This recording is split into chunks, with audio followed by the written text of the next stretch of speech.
Get in! Yes, Villa fans.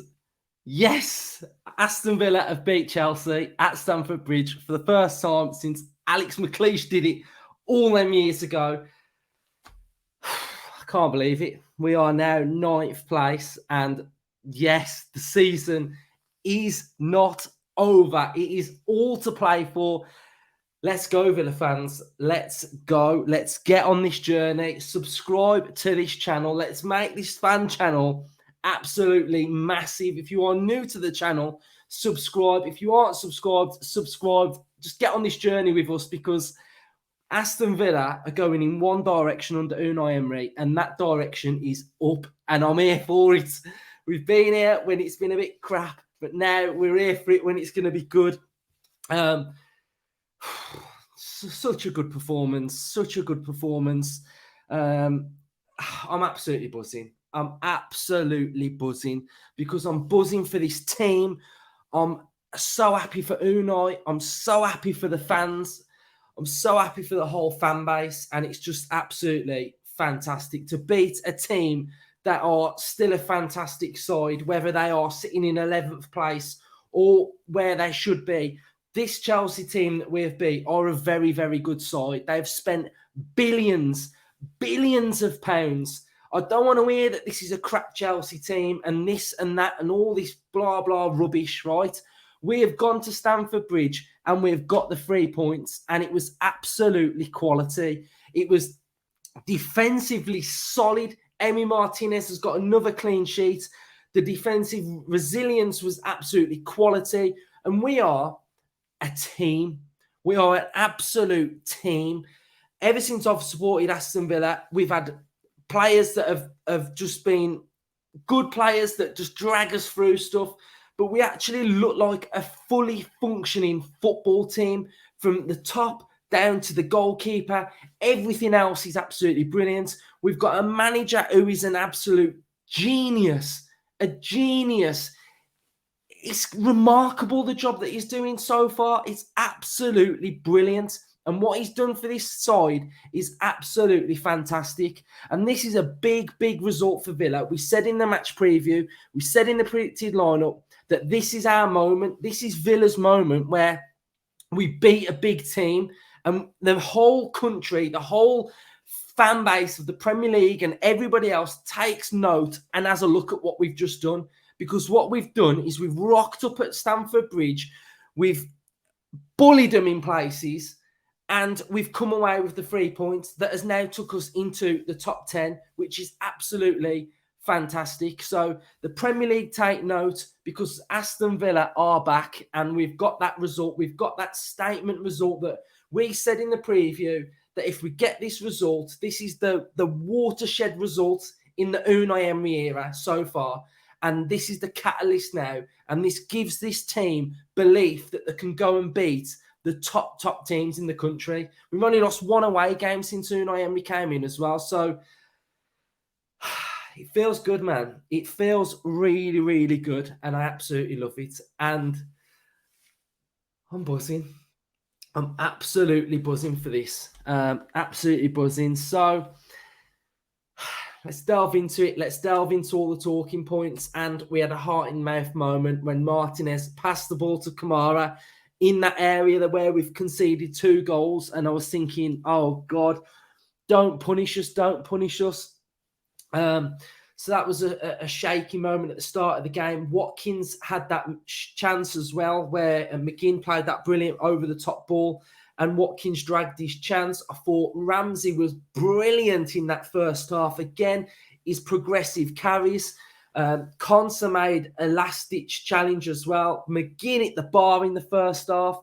It was brilliant play again from Ramsey. Progressive carry, knock back to Buendia, who set up McGinn for that chance, and then the goal. The ball over the top from Dougie, the Cucurella header straight into the path of Ollie Watkins. The little lob. Who loves a lob? I love a lob finish. And the lob finish from Watkins, 5 in 5 away games. He scored against Southampton, City, Everton, West Ham, and now Chelsea. Put some respect on Watkins' name as well, because he's now looking like a fantastic striker for Aston Villa. Lethal, clinical when it matters. Absolutely love it. Martinez had to make a low save as well. Ramsey was through, and he should have squared it to Watkins as well. So we had a lot of half chances in that first half. Chilwell scored as well, didn't he? But it was sort of deemed as a foul. And yeah, we were sort of on the ropes towards the end of the first half, and I was a little bit worried of the amount of ball that they were having. But I felt first half, we had enough chances. We had enough half chances to go in on that game 1-0 at half time. And like I say, I thought Ramsey was great first half. I think Watkins was brilliant in the first half. Conser's tackle was like tremendous, wasn't it? It was literally tremendous. And Martinez kept us in the game, didn't he? And second half, my head turned a little bit when I noticed that we'd gone 5 at the back. And I was sort of a little bit like, oh no, what have we done? What's Emery doing? We'd gone 5 at the back, and it felt like we were just going to invite more pressure.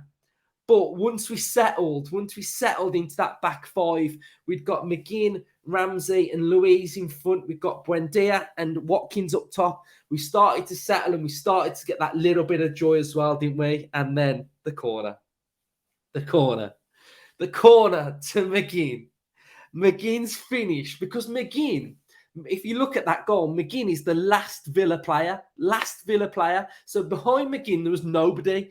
And he just, that goal is absolutely world-class, isn't it? It's a world-class finish from McGinn. It's absolutely tremendous. I felt like when Bailey came on as well, he added legs. He added that little spark that we needed. That we needed that little outlet. We needed that little bit of a breather as well.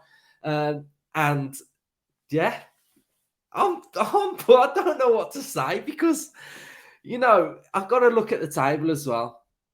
Right, we've got to take a look at this, because we've been so used to being in and around that position, but now Chelsea in 11th. We have to dismiss Chelsea in 11th. Like what the Premier League's charts show, they just show the top 10, don't they? So we've got Aston Villa in 9th place, a point behind Liverpool, who are in 8th. We are 2 points behind Brentford, who have played the same amount of games as us. And Brighton are a little bit in front of us in 6th place, who have got sort of 2 games in hand. But doesn't this look nice? Doesn't that table look very, very nice? And we said it in the match preview. We were saying that this is the game that we have to win to show that we are ready to make that charge on those European places. We've had fans downplaying us, saying that, no, we have to do this. We have to do that before we do this. Well, we've done it now. We've gone and beat Chelsea, a top team. So now we've beat Chelsea. I don't want to hear none of these excuses of we've got to do this, we've got to watch this, we're in the mix.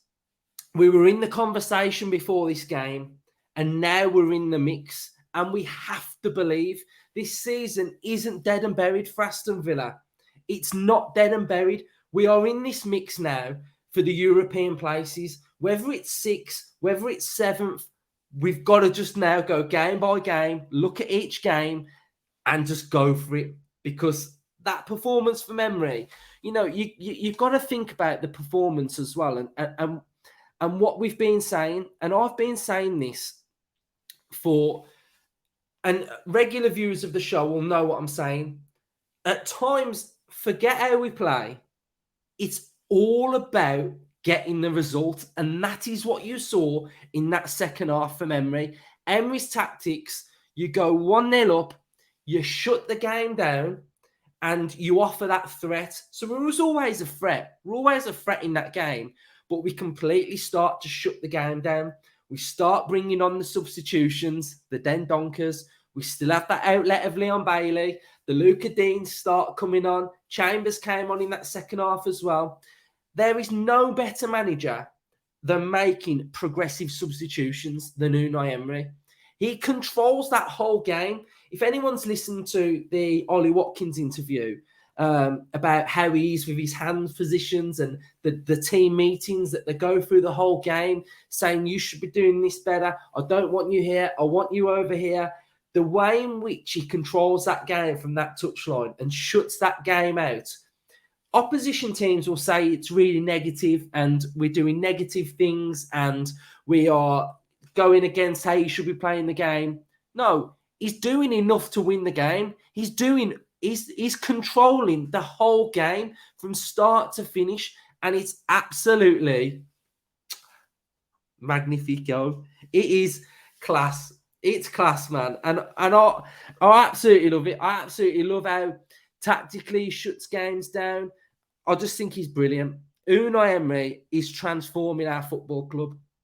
And it's absolutely brilliant to see, brilliant to watch, because even though sometimes we are a little bit dogged, we are a little bit determined, we sit back, but we're happy to sit back because of the shape of the team. Like, we've got three central defenders, we've got wing backs, we've then also got midfielders that help tuck in and help defend. We were such a difficult team to break down, and it's absolutely brilliant the way in which he makes us so defensively sound. Like, it's fantastic how he does it. So if we just go and have a little look at what's our shape kind of look like a little bit in that second half at times. So if we go and have a look at how did we play, how did we shut that game down? Well, we sort of went 5 at the back in that second half. We'd got Konsa, Mings and Chambers. We'd got Moreno and we'd got Ashley Young. But also we'd got outlets in the fullbacks in the central the midfielders, in sort of like your Ramseys and your McGinns that were sort of tucking in and offering that shape through there as well. So we saw how defensively sound we are, and it's absolutely brilliant because you come and try and break us down, because you try and get through that. You ain't getting through it. You are not getting through that. And it's brilliant. And then we still have that threat going forward, didn't we? Because in that second half, Ramsey still had chances when he got brought down. You've got Bailey who had a chance as well. So I just think it's brilliant. And, even Emery needs credit because Villa haven't played 5 at the back all season. But in that game at half-time, Emery's prepared to completely change the formation and go 5 at the back. That's how bold our manager is. That is how bold he is. That's how tactically he wins at all costs. And it was brilliant. And we'll have a look at that in more detail when we do the debrief and everything like that. But don't it feel good? It just feels good. It feels chill now. It feels really good. But I want to hear your thoughts. What did you make of it? What did you make of that performance? Because I thought it was defensively sound, defensively solid. We're in the top 9. We've done what a lot of fans sort of didn't expect us to do, because the comments were saying that it was a big test. We had to win it. We had to do this. We had to do that. So now we've done it. Do we believe? Can we do it? Can we do it? Let's go for it. So I'm over the moon with it. And get in, Villa fans. Get in, Villa fans. So we'll be back for the player ratings tomorrow. We'll have a debrief on the evening as well. But enjoy the content, man. Enjoy the content. And just subscribe if you're new. Get on board with us. Get on board. Enjoy your evenings. Up the Villa. Come on, Villa fans. Yes.